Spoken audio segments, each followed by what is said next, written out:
আমরা আমাদের অনেক পছন্দের ইউটিউবারকে দেখেছি তারা তাদের ইউটিউব চ্যানেলে লাইভ ভিডিও করে, কিন্তু আমরা এখনও পর্যন্ত অনেকেই জানি না যে লাইভ ভিডিও কী করে করতে হয়। আজকের ভিডিওতে আমি শেখাতে চলেছি কীভাবে আমরা ইউটিউবে লাইভ ভিডিও করব। তার জন্য কী করতে হবে না, এই ভিডিওটাকে অবশ্যই শেষ পর্যন্ত দেখতে হবে। তো চলো বন্ধুরা, ভিডিওটা শুরু করা যাক। ইউটিউব লাইভ করার জন্য সবার প্রথমে আমাদের ফোনের যে ইউটিউব অ্যাপ্লিকেশান আছে সেটাকে ওপেন করতে হবে। তো দেখো, এখানে আমি ওপেন করছি। এটাকে ওপেন করার পর দেখে নেবে নিচে তোমার যে চ্যানেল, সেই চ্যানেলটা আছে কিনা। তো দেখো, আমার চ্যানেল লগ ইন আছে এখানে।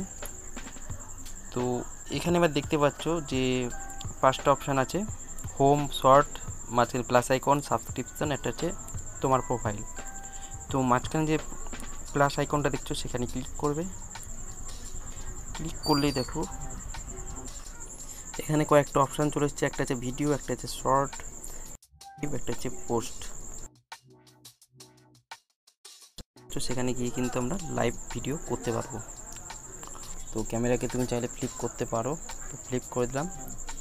এবার দেখো কয়েকটা অপশান আছে, একটা হচ্ছে টিপের অপশান, একটা হচ্ছে মাইক্রোফোন, এখান থেকে অন অফ করতে পারো। ভিডিওর অপশান আছে, আর নিচে যে নেক্সটগুলো অপশান দেখছো সেই নেক্সটে ক্লিক করে দেবে। নেক্সটে ক্লিক করলে কিন্তু yes it is made for kids, no it is not made for kids, শুধুমাত্র বাচ্চাদের জন্য হলো এখানে উপরে ক্লিক করবে, আর বাচ্চাদের জন্য না হলে নিচে ক্লিক করবে। এরপর গো লাইভে ক্লিক করলেই কিন্তু লাইভ কিন্তু শুরু হয়ে যাবে। তো দেখো, এখানে গো লাইভে শুরু করছি, ক্লিক করলে কিন্তু লাইভ ভিডিও শুরু হয়ে যাবে। তো এরকমভাবে কিন্তু তোমরা চাইলে ইউটিউবে লাইভ ভিডিও করতে পারবে। তো আশা করছি বন্ধুরা ভিডিওটা সব কাজে লাগবে। সবাই খুব ভালো থেকো, ধন্যবাদ।